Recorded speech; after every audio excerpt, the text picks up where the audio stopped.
कोई हमारे वडनगर शहर देखो या पूरा तालुका ब्लॉक देखो तो इधर रोजगारी का कोई स्रोत ही नहीं है। ये T/13 ये वही जगह है, ये वही खोखा है जहाँ प्रधानमंत्री नरेंद्र मोदी के पिता चाय की दुकान चलाते थे। जब मोदी साहब आया मुख्यमंत्री थे तब से वडनगर में बहुत विकास की बहुत लंबी सफ़र चली है। नमस्कार दोस्तों, मैं हूँ राजकुमार चौधरी और आप देख रहे हैं चेतना मंच। केम छो गुजरात का जो विशेष हमारा कार्यक्रम है उसके तहत हमारा सफ़र आज हमारा पड़ाव है वडनगर। वडनगर देश के प्रधानमंत्री नरेंद्र मोदी की जन्मस्थली है, उनका घर है। मैं उसी रेलवे स्टेशन पर मौजूद हूँ जहाँ से नरेंद्र मोदी ने अपने संघर्ष की यात्रा शुरू की। जो हम देखते हैं, जो हम सुनते हैं कि यहाँ पर उन्होंने उनके पिता की एक चाय की दुकान थी और वहाँ से उन्होंने अपना सफ़र तय किया। मैं वडनगर के बारे में बता दूँ, वडनगर एक नगर पालिका है और यहाँ तकरीबन 24 पार्षद हैं। 24 पार्षदों में से 23 पार्षद भारतीय जनता पार्टी हैं, जबकि एक पार्षद कांग्रेस का है। 30,000 के आसपास आबादी है। हिंदू मुस्लिम यहाँ पर भाई भाई की तरह रहते हैं। और एक पड़ाव की तरफ लेके चलूँगा मैं आपको। आज यहाँ के कुछ महत्वपूर्ण लोगों से भी बातचीत करेंगे।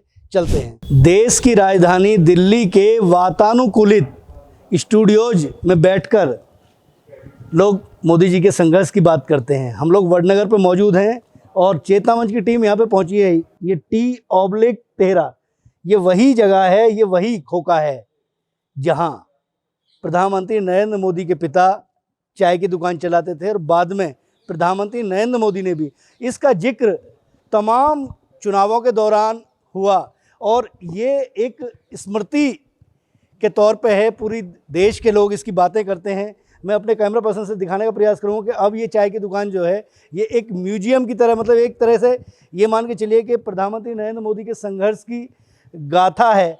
ये अंदर जो सामान है कुछ वो पड़ा हुआ है और ये फ़िलहाल बंद है और इस पर देखिए कुछ लिखा हुआ भी शायद मिटा हुआ सा हो गया है। लेकिन मैं ये बताने का मतलब, मेरा कहने का प्रयास ये है कि हम लोग ग्राउंड जीरो पर हैं। हम वडनगर, हम गुजरात के वडनगर में मौजूद हैं। यहाँ कुछ बहुत महत्वपूर्ण लोग हैं, उन महत्वपूर्ण लोगों से भी मैं आपकी चर्चा करवाऊँगा। यहाँ के जो नगर पालिका के चेयरमैन हैं वो मेरे साथ मौजूद हैं।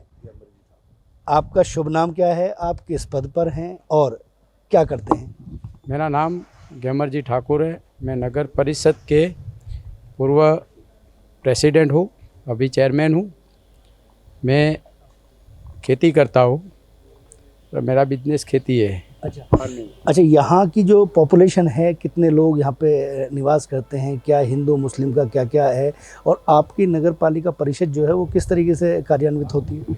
हमारी कम से कम 30,000 की पॉपुलेशन है और जो वडनगर में है तो सब समाज के लोग रहते हैं, मुस्लिम है, सभी समाज के।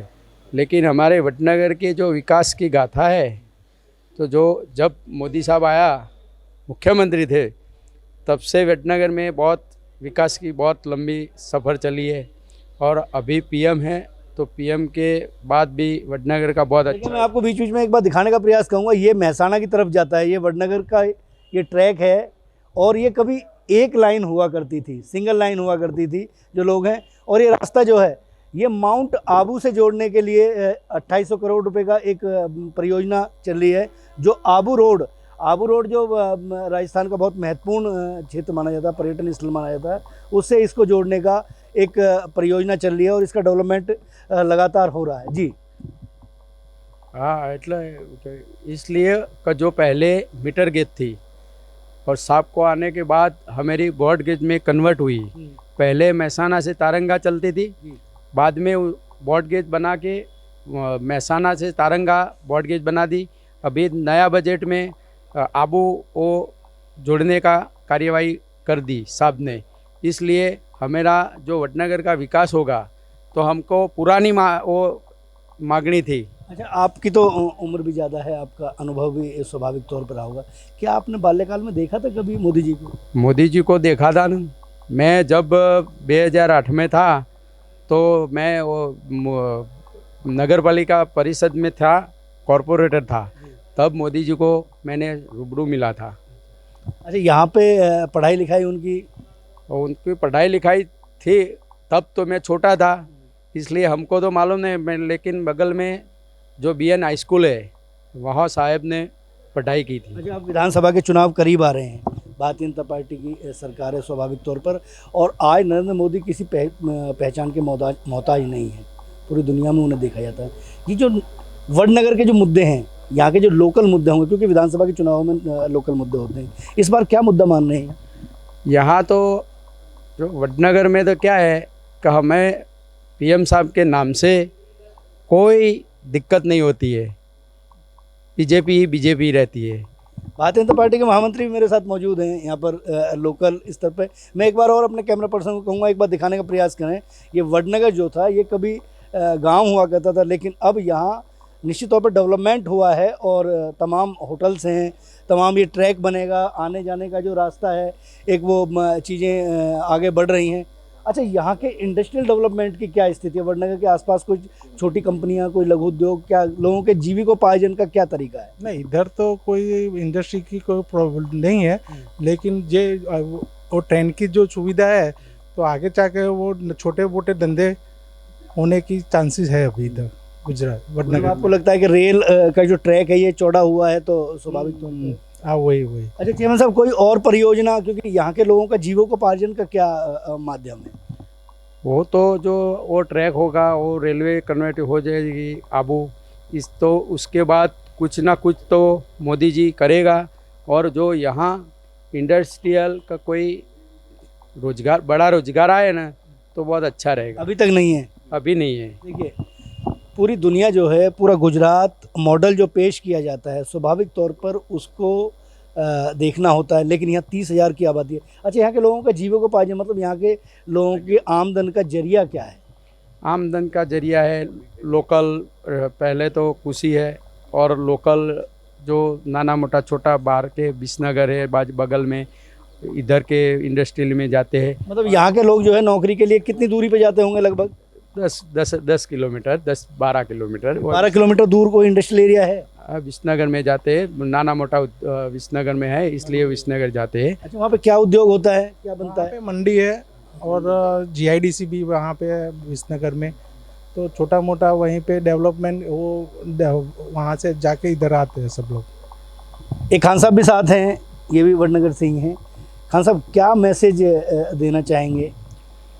मैं तो मैसेज ये देना चाहता हूँ कि इन्होंने जो तरक्की की है वो मेरे नज़र के सामने है।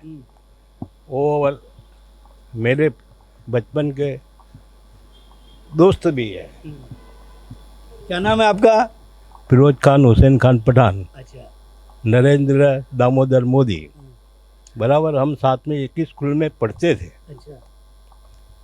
1958 की साल था, 5 साल साथ में पढ़े हुए हैं। और उसके बाद में यहाँ उसकी गरीबी बहुत थी, यहाँ पे कैबिन था, उसमें चाय बनाते थे, भजी बनाते थे, हम खाने के लिए भी जाते थे।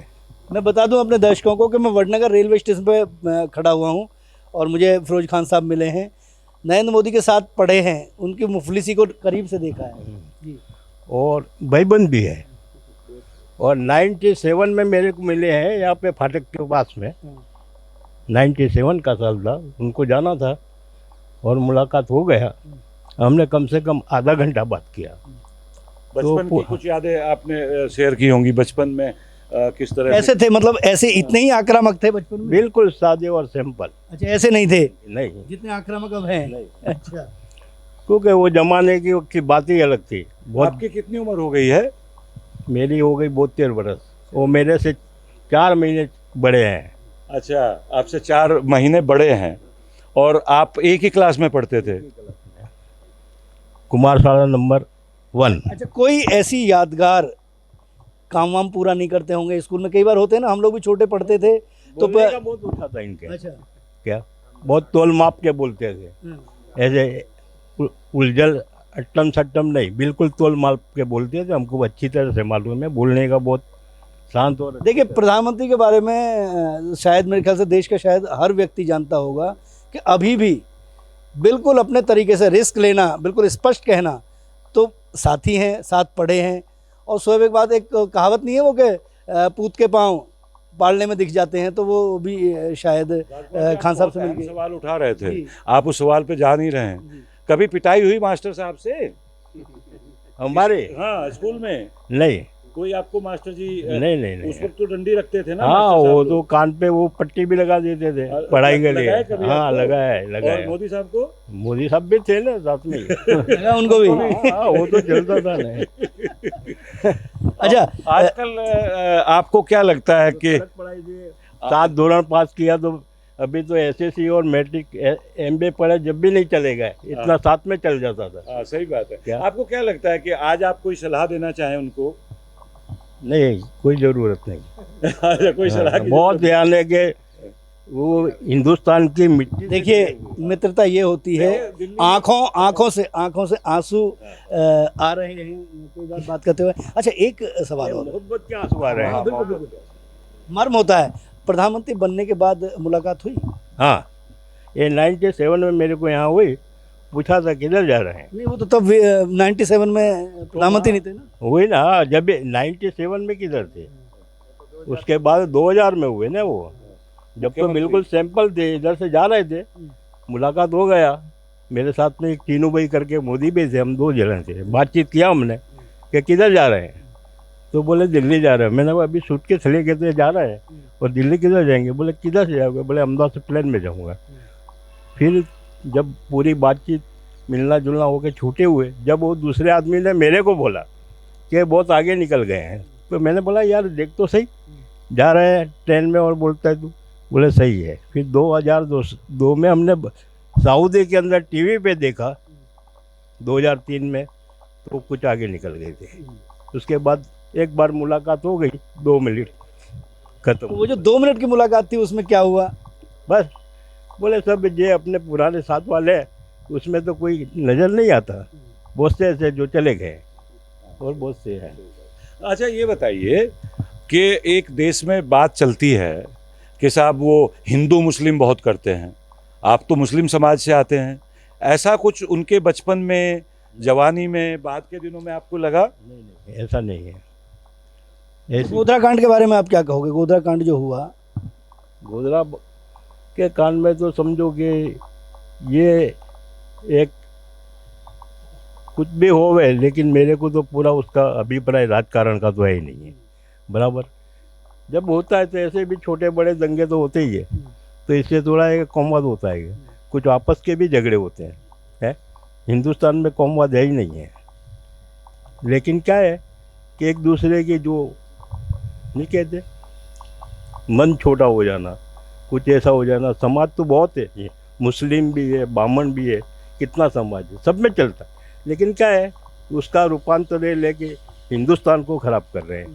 क्या तो हिंदुस्तान ऐसे खराब होता? इसके लिए नेता जिम्मेदार हैं, राजनीति को जिम्मेदार मानते हो इसके लिए? नहीं नहीं, हिंदू वो मुस्लिम- पब्लिक को सोचने का ही नहीं। अगर पब्लिक जितना मिल के रहेगा तो इतना नेता भी मजबूत, हिंदुस्तान भी मजबूत। अच्छा, प्रधानमंत्री को अगर आज मुलाकात हो आपकी प्रधानमंत्री से, तो कोई मैसेज देंगे?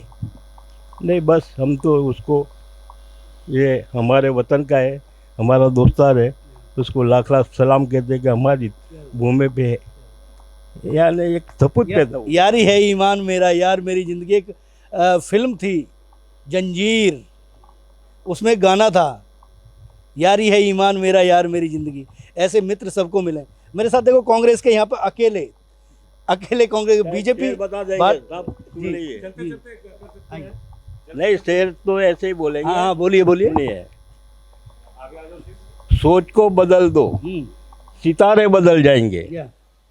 नज़र को बदल दो, नज़ारे बदल जाएंगे। जी। कस्सी को बदलने की ज़रूरत नहीं, दिशा को बदल दो, किनारे बदल जाएंगे। क्या बात है, कश्ती को बदल दो, किनारे बदल जाएंगे। मेरे साथ मौजूद हैं वडनगर में इकलौते अकेले कांग्रेस के अकेले पार्षद काउंसलर है ना। काम वाम करने देते हैं भाजपा ही नहीं? भाई काम करते हैं ना, गांव के हित में सब मिलजुल के काम करते हैं। अच्छा काम हो रहा है पालिका की तरफ से, और राज्य सरकार की तरफ से। प्रधानमंत्री को कोई मैसेज देना चाहेंगे? प्रधानमंत्री साहब को तो कुछ कहना हमारे लिए आवश्यक नहीं है, कहेंगे फिर भी, पर इधर रोजगार की बहुत कमी है। तो साहब से विनती करते हैं कि इस विस्तार में एपीएमसी नहीं है, जीआईडीसी नहीं है, तो थोड़ा रोजगार बढ़े इस शहर में और तालुका में, तो उतना साहब को हम बोलना चाहते हैं। तो इससे लोगों को रोजगारी मिलेगी। और अभी नया 28 करोड़ का जो नया प्रोजेक्ट मोदी साहब ने मंजूर किया है, जो वरेठा से आबू रोड अंबाजी तक, ये तो जो है काउंसलर साहब, ये तो रेल आएगी और जाएगी, इससे क्या फर्क पड़ना है? इससे मुसाफिर आएंगे लोग। वडनगर को सर्किट, अंबाजी और आबू रोड को सर्किट बनाया है सरकार ने, तो उससे कोई मुसाफिर इधर वडनगर में अभी तक यहाँ की इंडस्ट्रियल स्थिति क्या है? मतलब यहाँ जो 30,000 लोग जो रहते हैं, उनके जीविकोपार्जन की क्या व्यवस्था है? आसपास कहीं कंपनियां हैं, कुछ फैक्ट्रियां हैं, या स्वरोजगार की कोई योजना है? कोई हमारे वडनगर शहर देखो या पूरा तालुका ब्लॉक देखो, तो इधर रोजगारी का कोई स्रोत ही नहीं है। नई इंडस्ट्रीज है, नई एपीएमसी है, तो कोई कंपनी भी नहीं है। इसके लिए किसको जिम्मेदार मानते हैं? हम किस जिम्मेदार को किसी को मानते नहीं, पर सरकार आगे जो एपीएमसी और बड़ा कोई भाई इतने लंबे समय तक नरेंद्र मोदी मुख्यमंत्री रहे, प्रधानमंत्री हैं, तो शायद मेरे ख्याल से दिए तले अंधेरे वाली बात हो रही है। नहीं, ऐसा नहीं है, पर अभी देखते हैं क्या बोलते हैं आगे। अभी नया प्रोजेक्ट 2-3 कंपनियां आए और एपीएमसी का थोड़ा काम प्रोसेस में चल रहा है, ऐसे हम सुन रहे हैं सरकार की ओर। देखिए, मैं इस समय वडनगर में मौजूद हूँ। निश्चित तौर पर एक बात बिल्कुल स्पष्ट तौर पर अपने दर्शकों को बता दें कि यहाँ 30,000 लोग जो हैं, उनके जीविकोपार्जन की कोई व्यवस्था नहीं है। सरकार की जो योजनाएं हैं, उनका लाभ कितने लोग ले पाते हैं, कितने नहीं ले पाते हैं, वो पूरे देश में चल रहा है। लेकिन यहाँ एक इंडस्ट्रियल हब की आवश्यकता है, लोग पहुँचाना चाहते हैं, लेकिन कई बार दिए तले अंधेरे वाली कहानी होती है। प्रधानमंत्री पूरे देश को चमकाने का प्रयास कर रहे हैं, गुजरात मॉडल की बात कर रहे हैं, लेकिन वडनगर को अभी भी विकास की आवश्यकता है। कैमरा पर्सन शिव के साथ राजकुमार चौधरी, वडनगर, गुजरात।